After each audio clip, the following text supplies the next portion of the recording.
위하여 제비를 뽑았는데 안타깝게도 가족도 많고 부모도 계시고 전쟁에 나가면 그 가족을 전혀 부양할 사람이 없는 이런 아주 딱한 사람이 그만 제비에 뽑히게 됩니다.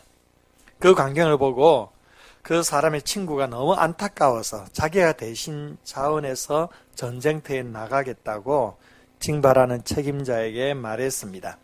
그 책임자도 감격해서 그 친구로 하여금 대신 전쟁터에 나가도록 허락을 합니다.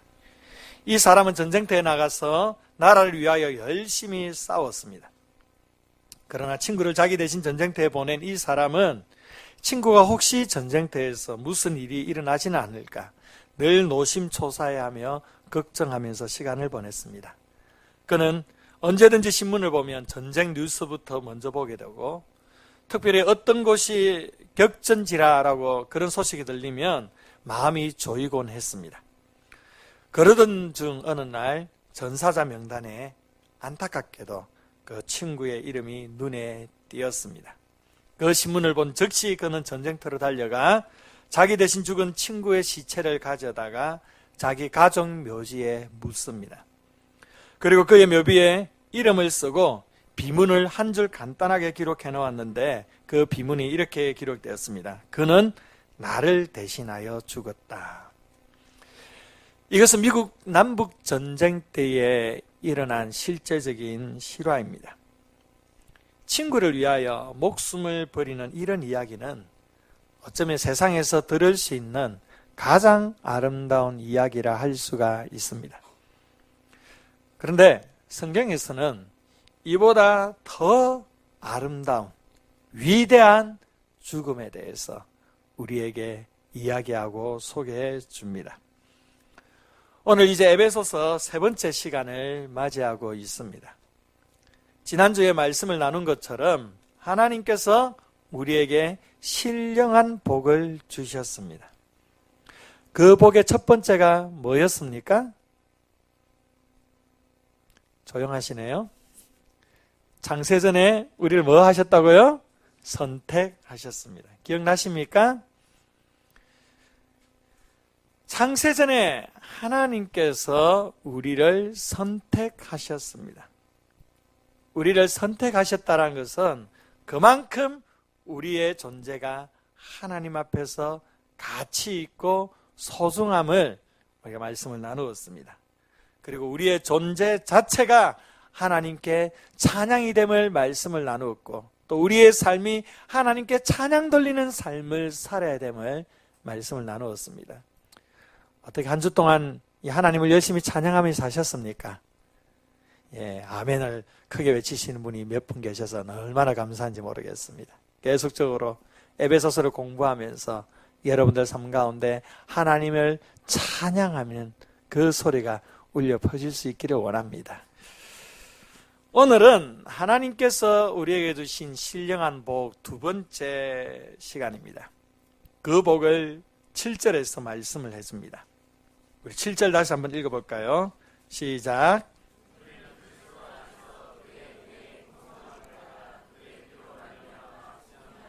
죄사함을 받았느니라.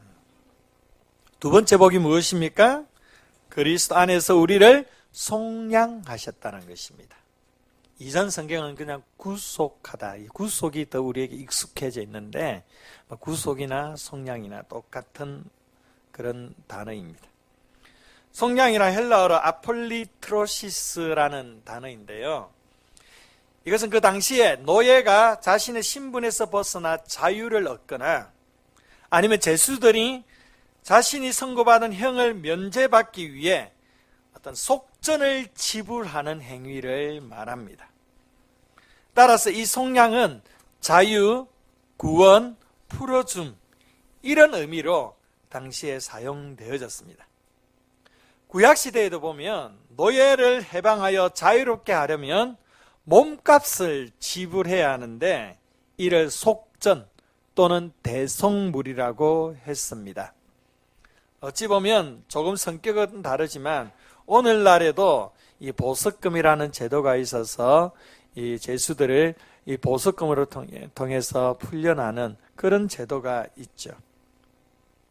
이런 것들을 가리켜 속량이라고 말합니다. 우리 또한 이 속량 받은 사람임을 본문에서 말씀하고 있습니다.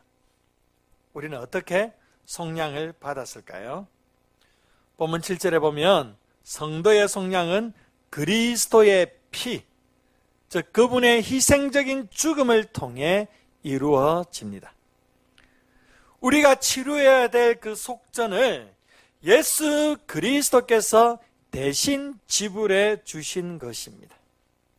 그는 속전으로 자기 자신을 십자가에 내어 주셨습니다. 그래서 예수 그리스도의 죽음을 대속적 죽음이라고 말합니다. 또한 말씀 보니까 속량 곧 죄사함 이런 표현을 볼 때에 속량이라는 것은 바로 죄로부터 해방을 의미합니다. 그래서 속량과 죄사함은 같은 동의어로 볼 수가 있습니다. 죄사함이란 죄에 대한 심판을 영구히 무효화하거나 면제하는 것을 뜻합니다. 우리는 예수 그리스도의 피로 속량, 곧 죄사함을 받은 사람들입니다. 그렇다면 왜 우리가 그리스도의 속량이 필요한 것일까요? 그것은 바로 우리가 죄인이기 때문입니다. 본문에 나오는 죄란 헬라어로 파라프토마라는 단어입니다. 이 파라프토마는요, 화살이 관역에서 벗어나는 것을 의미합니다. 바른 길에서 벗어난 행동을 뜻합니다. 이것은 곧 하나님으로부터 벗어난 것이 바로 죄임을 말씀해 줍니다. 성경에서는 우리가 흔히 생각하는 윤리적인 차원에서 죄, 살인을 한다거나 거짓말을 한다거나 이웃에게 어떤 해를 가한다거나 이런 윤리적인 차원에서의 그 죄를 본질로 보지 않습니다. 이 윤리적인 죄도 아주 심각한 죄입니다. 그러나 이것보다 더 근원적인 죄가 있습니다. 그것은 바로 하나님을 거역하는 것이고 또한 하나님으로부터 멀리 떠나 있는 것을 말합니다. 태초의 인간인 아담과 하와가 하나님의 명령에 불순종함으로 에덴 동산에서 쫓겨나게 됩니다. 그때부터 모든 인류는 하나님으로부터 멀리 떠나 죄의 노예로 살게 되었습니다. 이것은 하나님께서 의도하신 것이 아니고 인간의 자유의지에 의한 불순종의 필연적인 결과였습니다. 로마서 3장 10절 말씀에 보면 의인은 없나니 하나도 없다라고 말씀합니다. 모든 사람은 다 죄인이라는 것입니다. 로마서 3장에 보면 하나님을 찾는 자도 없다라고 말씀했습니다. 또한 하나님의 말씀을 깨닫는 자도 없습니다. 그리고 선을 행하는 자도 없고 하나님을 두려워하는 마음도 없습니다. 모두가 다 죄인으로서 하나님의 진노 아래 놓여 있음을 말씀하고 있습니다. 칼빈은 이것을 가리켜 토탈 디프라베이티, 즉 전적 타락의 상태라고 말을 했습니다. 저와 여러분 또한 본래는 이 전적 타락의 상태에 놓여 있는 죄인들이었습니다. 어느 누구도 예외일 수가 없습니다. 이것이 성경에서 말하는 우리 인간의 실존입니다. 그런데 놀라운 것은 이런 죄인된 우리를 하나님께서 사랑하셨다라는 것입니다. 하나님은 우리를 사랑하십니다. 우리를 창세 전부터 선택하셔서 하나님의 자녀로 삼아 주실 정도로 우리를 사랑하신 분이십니다.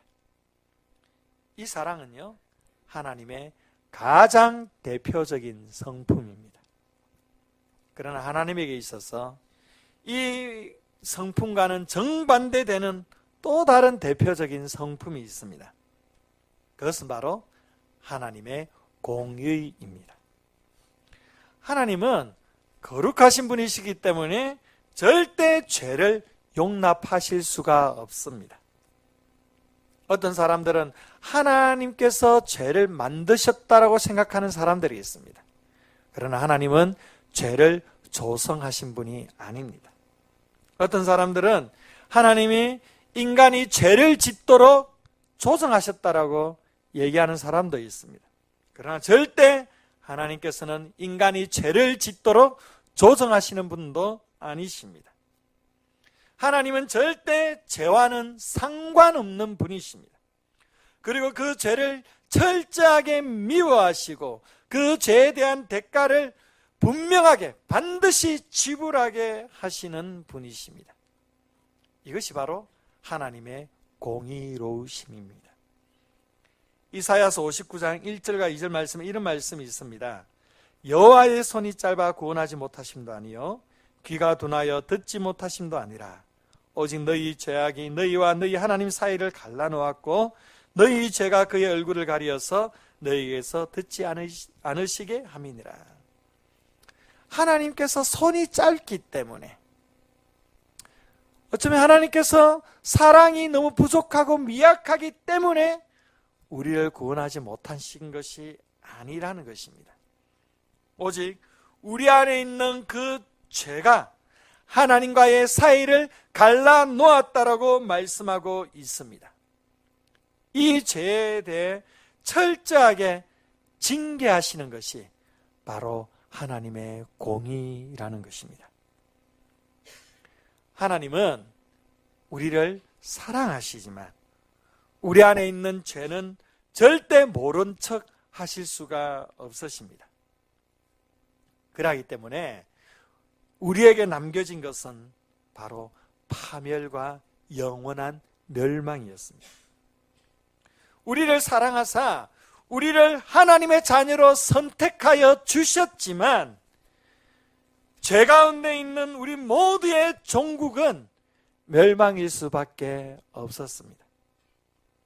그러나 하나님께서는 우리를 그냥 이대로 버려두실 수가 없었습니다. 왜 그렇습니까? 바로 우리를 이미 창세전부터 하나님의 자녀로 선택하셨기 때문입니다. 약속에 신실하신 하나님께서는 절대 이 말씀을 취소시킬 수가 없으신 것입니다. 그래서 우리를 구원하시기 위해 예수 그리스도를 이 세상에 보내주셨습니다. 왜 예수 그리스도일까요? 왜 우리의 구원자가 예수 그리스도이야만 할까요? 우리의 구원자가 되기 위해서는 반드시 두 가지가 만족되어야 합니다.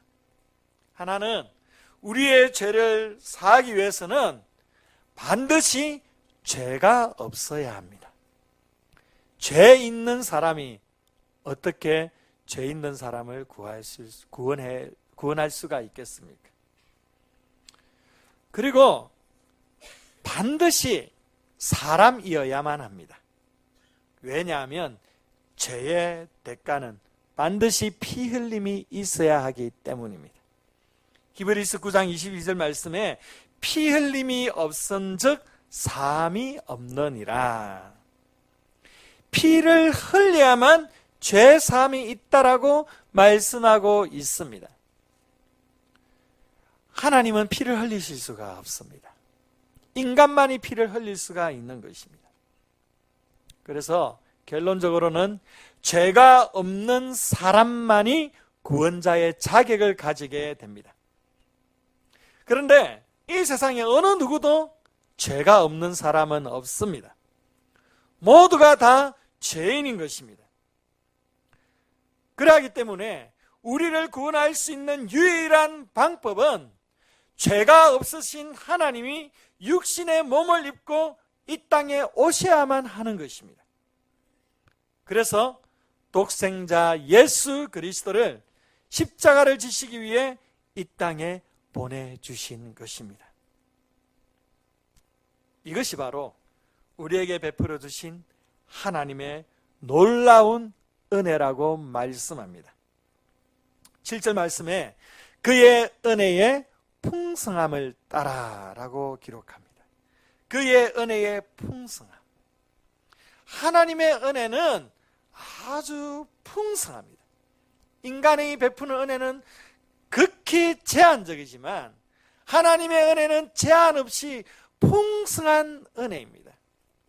사도 바울은 에베소서 말씀에 이 하나님의 은혜의 풍성함이라는 이 풍성함이라는 단어를 5번씩이나 얘기하면서 그 하나님의 은혜에 감격하면서 찬양하고 있습니다. 죄가 없으신 자신의 독생자를 원수된 우리 죄인들을 위해 내어주신 그 행위 자체가 은혜의 풍성함을 그대로 증거하는 것입니다. 우리는 이 풍성하신 하나님의 은혜로 말미암아 구속, 속량, 곧 죄사함을 얻고 하나님의 거룩한 자녀가 된 것입니다.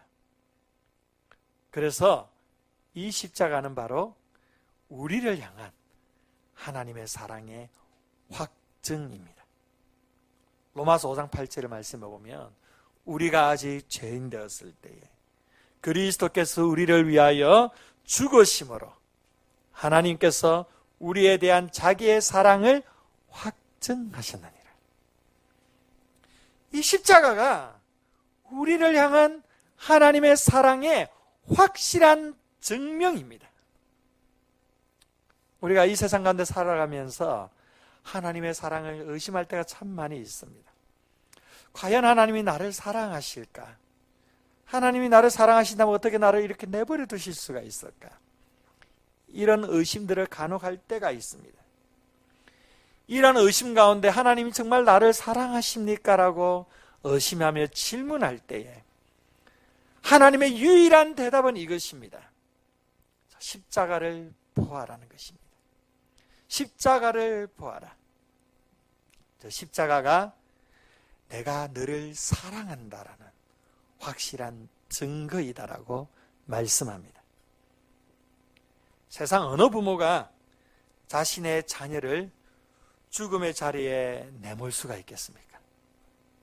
그러나 하나님 아버지께서는 우리를 사랑하셔서 그 큰 사랑으로 자신의 독생자 예수 그리스도를 아낌없이 죽음의 자리에 내모셨습니다.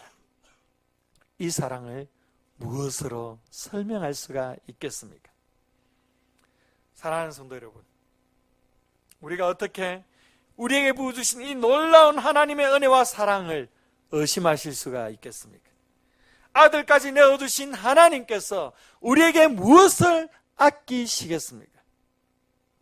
이 하나님의 은혜의 풍성함을 기억할 수 있기를 바랍니다. 이 하나님의 이 사랑 안에 온전히 거하실 수 있는 복된 오늘 이 시간이 될 수 있기를 바랍니다.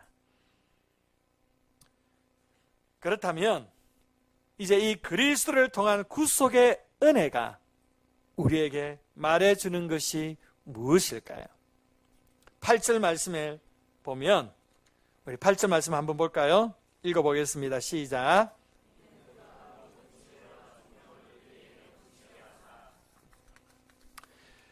이는 그가 모든 지혜와 총명을 우리에게 넘치게 하사.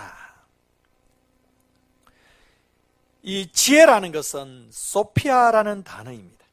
이것은 지적인 것, 어떤 철학적인 지혜를 가리킵니다. 또한 총명이란 프로네세이라는 단어인데 이것은 어떤 실제적인 우리의 삶의 어떤 생활의 지혜, 도덕적인 지혜를 가리킵니다. 바로 예수 그리스도가 이 하나님의 완전한 지혜라는 것입니다. 하나님의 모든 지혜와 총명의 총합이 바로 예수 그리스도이십니다. 십자가는요, 하나님의 어떤 충동적인, 어떤 감정적인 그러한 것에 의해 결정해서 나온 것이 아닙니다. 철저한 하나님의 논리입니다. 이 하나님의 논리 속에 반드시 죄인인 우리를 구원하시고자 하는 하나님의 강한 의지가 담겨져 있습니다. 갑작스럽게 급조돼서 만들어진 그런 사건이 아니라는 것입니다. 창세전부터 미리 예정하셔서 오랜 세월 동안 놀라운 그 구원사의 경륜을 통하여 이루어 가신 하나님의 확실한 논리고 하나님의 초월적인 이성이라는 것입니다. 누가 기독교를 비이성적이라고 말을 합니까? 누가 기독교를 비논리적이라고 말을 합니까? 하나님의 논리는요, 우리 인간의 이성을 완전히 뛰어넘는 그러한 완전한 이성입니다. 인간의 논리를 초월하는 완전한 논리인 것입니다. 우리 인간을 구원하기 위한 이 하나님의 완전한 논리와 여기에 대한 하나님의 정답이 바로 예수 그리스도이십니다. 이 예수 그리스도 외에는 우리를 구원하게 할 수 있는 어떠한 방법도 없는 것입니다. 제가 좋아하는 찬양 가사에 이런 찬양이 있습니다. 예수 하나님의 완전한 사랑, 예수 하나님의 값없는 은혜, 예수 하나님의 완전한 지혜, 아름다운 그 이름 예수. 여러분, 예수님은 하나님의 완전한 사랑입니다. 예수님은 우리에게 베풀어 주신 하나님의 값없는 은혜입니다. 또한 예수님은 하나님의 완전한 완벽한 지혜입니다. 이 놀라운 방식으로 하나님께서 우리를 구원하여 주셨음을 믿으시기 바랍니다. 이 하나님의 지혜와 총명으로 하나님께서 우리에게 어떠한 일을 이루어 주셨습니까? 본문에는 두 가지를 말씀합니다. 첫 번째로 9절 말씀에 우리에게 그 뜻의 비밀을 알려주셨다라고 말씀합니다. 그 하나님의 뜻, 하나님의 비밀을 다른 사람이 아닌 우리들에게 알리시고 말씀해 주셨다라는 것입니다. 비밀은 어떤 사람에게 얘기해 주는 것입니까? 나랑 가장 가까운 사람에게 비밀을 얘기하는 겁니다. 그래서 부부 간에는 비밀이 없어야 합니다. 부부 사이에 비밀이 있다는 것은 뭔가 좀 꺼림직한 게 있다는 것이요. 여러분들 부부 사이에는 비밀이 있습니까? 없습니까? 그렇다고 오늘 저녁에 캐내지는 마시길 바랍니다. 또 심각한 세계대전이 일어날 수가 있습니다. 예, 부부 사이, 이 가까운 사이일수록 비밀이 없습니다.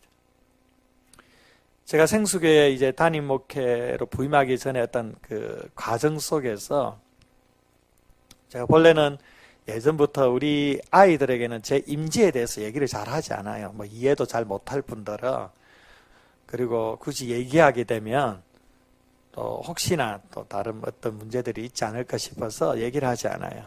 근데 이번에 생수교회 이제 담임 목회를 부임하는 그 과정 속에서 좀 우리 아이들에게 얘기를 좀 해줄 필요가 있다 생각을 좀 했어요. 근데 셋째 놈한테는 얘기해봐야 아무 모를 거고, 둘째 놈한테 얘기해 놓으면 오만데 그냥 학성기를 털어놓듯이 다 그냥 소문 다 낼 것 같아서 좀 위험하고, 첫째 우리 하원이에게 얘기를 했어요. 아빠가 생수교회 담임 목사로 가게 될 것 같다. 그런데 결정된 건 아니고 여러 과정이 남아있으니까 기도해야 돼. 얼마나 아빠가 부담스러운지 몰라. 네가 기도했으면 좋겠어. 그러니까 우리 하원이가 그렇게 기도를 많이 하더라고요. 아빠 생수교회 담임 목사로 보내주세요. 그렇게 기도를 하는 걸 몇 번 들었어요. 그래서 제가 확인을 합니다. 너 기도하냐? 기도한대요. 제가 여기 오게 된 게 우리 딸의 기도 응답입니다. 예. 이런 비밀을 알려줄 수 있는 사람들이 바로 이런 나와 가장 친밀한 사람들에게 알려주는 겁니다. 하나님께서 우리에게 이 비밀을 알려주시는 것은 그만큼 우리가 하나님 앞에 특별한 존재라는 것을 의미하는 겁니다. 구약시대의 인물들에게는 이것을 알려주지 않았습니다. 다니엘에게도 알려주지 않았습니다. 이사야에게도 알려주지 않았어요. 많은 믿음의 그 쟁쟁한 선지자들 아무에게도 이 비밀을 알려주시지 않으셨습니다. 좀 암시만 해주었을 뿐이지 알려주시지 않았습니다. 그런데 우리에게는 알려주셨습니다. 우리에게는 하나님께서 이 비밀을 말씀해 주셨습니다. 그 비밀이 무엇입니까? 바로 예수 그리스도의 구속의 사역을 통해 이제 유대인뿐만 아니라 이방인들까지 구원하시는 구원 계획을 가리킵니다. 하나님께서 우리를 구원하여 주셨다라는 사실입니다. 성부 하나님께서 우리를 창세전에 예비하셨고 이제 예수 그리스도를 통해 구속과 죄사함을 받게 하셨고 이제 성령 하나님을 통하여 우리에게 인쳐 주심으로 그 구원이 나의 것이 되게 하셨다는 겁니다. 하나님께서는 이러한 하나님의 놀라운 논리 속에 이 구원이 나의 것이 되도록 인도하셨고 이것을 우리에게 알려주셨다라는 것입니다. 자식은 아버지의 뜻을 알고 그것을 공유하고 받들어야 합니다. 하나님은 우리를 자녀로 삼으시되 당신의 비밀을 알려주시고 당신의 비전을 공유케 하셔서 우리를 자녀로 대우해 주셨습니다. 그 비전이 바로 하나님의 지혜를 통해 이루신 두 번째 일입니다. 하나님께서 지혜와 청명을 행하신 일은 10절 말씀에 또 나옵니다. 함께 읽어볼까요? 10절 시작.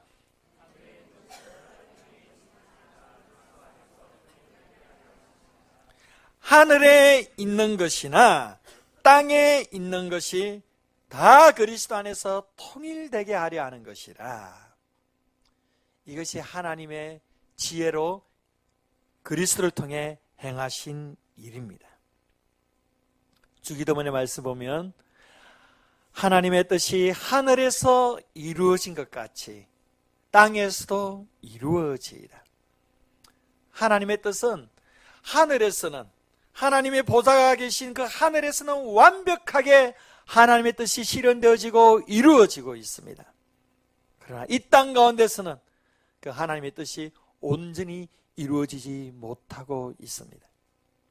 이 땅 가운데 하나님의 뜻이 이루어지는 유일한 방법은 바로 예수 그리스도를 통해서입니다. 이것이 하늘과 땅을 이 그리스도 안에 통일되게 하시는 하나님의 놀라운 계획인 것입니다. 하나님께서는 만물을 창조하신 데에 당신이 지으신 모든 것이 보시기에 심히 좋았다라고 말했습니다. 터브 메오드, 심히 좋았다라고 말씀했어요. 완벽했습니다. 너무도 조화롭고 질서정연했습니다. 그리고 그 안에서 인간은 참된 평화와 안식과 하나님과의 충만한 교제를 누리며 만물을 다스리며 살아가게 되어 있습니다. 이것이 하나님의 본래의 의도하신 목적입니다. 이 조화가 죄로 인해 깨트려져 버린 거예요.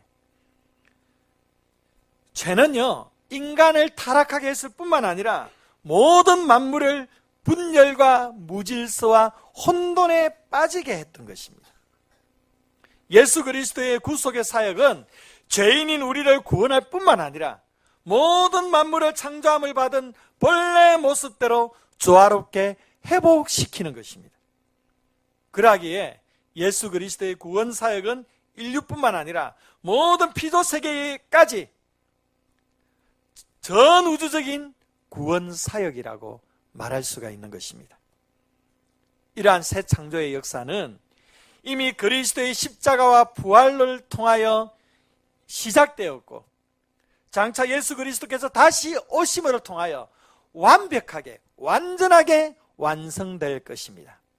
이것을 하나님의 나라가 이 땅 가운데 이루어진다라고 말하는 것입니다.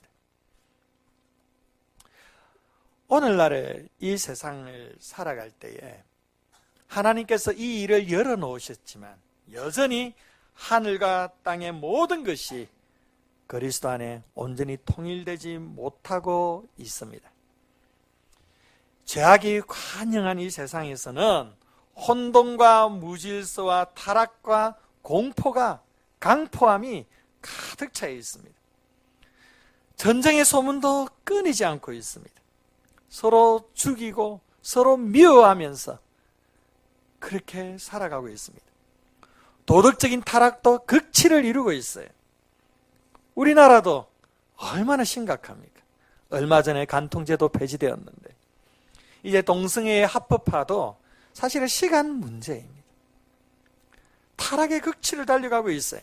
이 가운데서 개인의 삶은 피폐해집니다. 가정이 깨어지고 있어요. 음란함과 방탕함이 가득한 무질서와 혼란의 세계 속에 우리는 살아가고 있습니다. 이 세계 중심 가운데, 이러한 무질서한 세상 가운데 우리가 살아가고 있습니다. 심지어 교회 공동체 안에서도 세상에서 있을 법한 그런 일들이, 이런 분열과 아픔의 상처로 얼룩져 있는 곳들이 얼마나 많이 있습니까? 이런 가운데서 하나님께서 이루시고자 하는 그 하나님의 뜻은 하늘에 있는 것이나 땅에 있는 모든 것이 그리스도 안에 하나 되게 하시는 것이었습니다. 이것이 어떻게 가능한 것입니까? 오늘날 세상 속에서도 우리가 예수 그리스도 앞으로 나오기만 하면 이 무질서한 삶이 조화롭게 변화될 줄 믿습니다. 이 예수 그리스도 안에서 유대인과 이방인들이 하나가 되었습니다. 이제 예수 그리스도 안에서 개인의 삶이 새롭게 변화되어질 것입니다. 깨어지고 찢겨진 가정이 예수님 앞에 나오기만 하면 상처가 치유되고 새롭게 회복될 것입니다. 남과 북이 하나 될 수 있는 유일한 방법은 오직 예수 그리스도를 통해서만입니다. 서로 용서하지 못하고 반목과 질서로 가득 차 있는 깨어진 관계가 예수 그리스도를 통해 용서하고 하나 되는 역사가 있게 될 것입니다. 이 땅에서는 완전하지는 않습니다. 완전한 완성은 예수 그리스도가 이 땅에 오시면 이루어집니다. 그러나 부분적으로나마 이 땅 가운데서 그리스도 안에서의 통일, 하나됨을 맛볼 수가 있습니다. 가정 안에서 예수 그리스도를 주인으로 모시고 믿음 안에 잘 살아보세요. 가정이 하나 되는 거예요. 예수님을 알지 못했을 때는 그렇게 서로 상처 주고 아픔을 주었던, 그래서 갈라서고자 했던 그런 가정들이 예수 그리스도를 주인으로 모시고 그 예수 그리스도 안에 거하게 될 때 아름답게 조화를 이루고 하나 되고 천국과 같은 가정이 이루어지게 되는 것입니다. 관계 속에 갈등이 있고 아픔이 있고 눈물 흘리면서 그렇게 살아갔던 그러한 모든 문제들이, 풀어지지 않을 것 같은 그 문제들이 예수 그리스도 앞에 나오기만 하면 그 그리스도 안에 관계의 회복을 맛보게 되는 것입니다. 하나 되게 하시는 것은 그리스도 안에서의 역사입니다. 예수 그리스도가 이 모든 일을 이루시기 위해 십자가를 지셨습니다.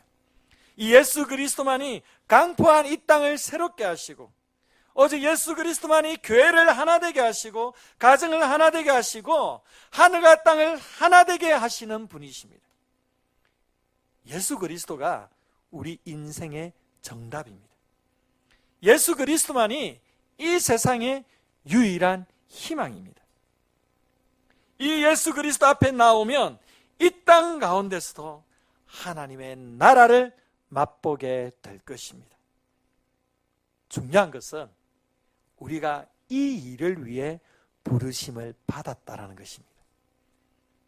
우리는 먼저 믿은 사람으로서 이 땅 가운데서 하늘에 있는 것이나 땅에 있는 모든 것이 그리스도 안에 통일되게 하기 위해서, 하나님의 나라가 이 땅 가운데 이루어지게 하기 위해서 그 사명 가지고 살아가야 될 존재라는 사실을 기억할 수 있기를 바랍니다. 그러면 어디서부터 이 일을 우리가 시작해야 될까요? 이제 다음 주부터 5월달입니다. 세월 참 빠르죠. 5월은 무슨 달입니까? 가정의 달입니다. 한번 이 말씀 붙들고 우리 가정에 적응했으면 좋겠어요. 먼저 이 5월 가정의 달에 우리 가정이 그리스도 안에서 하나 되는 역사, 이걸 붙들고 이 5월 한 달 동안 더 집중적으로 기도할 수 있기를 원합니다. 혹시 믿지 않는 가족들이 있으면 예수 그리스도를 전할 수 있기를 바랍니다. 예수 그리스도를 전하기 전에 먼저 우리의 삶이 가족들이 보기에도 너무 아름다운 예수 향기 날리는 그런 삶을 사시기를 바랍니다. 그리고 가정 안에 예배가 무너져 있다고 한다면 가정 예배도 회복하시길 바랍니다.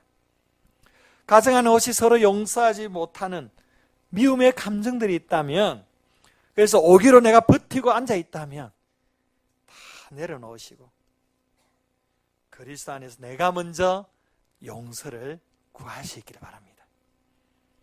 그래서 여러분의 가정 가운데 우리의 이러한 기도와 우리의 이러한 가정을 향한 섬김과 사랑을 통하여 예수 그리스도께서 우리 가정 안에 어떠한 일을 이루어 주시는지, 어떻게 하나 되게 만들어 가시는지 이제 새로운 5월 한 달에 깊이 체험할 수 있는 은혜가 있기를 원합니다.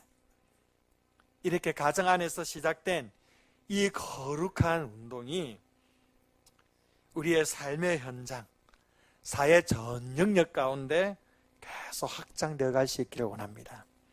하나님께서 또한 우리 생수교회를 사랑하여 주셔서 이곳 가운데 세워주시는데, 먼저 우리 생수교회 우리 모두가 다 그리스도 안에서 이 하나됨을 함께 누릴 수 있기를 원합니다.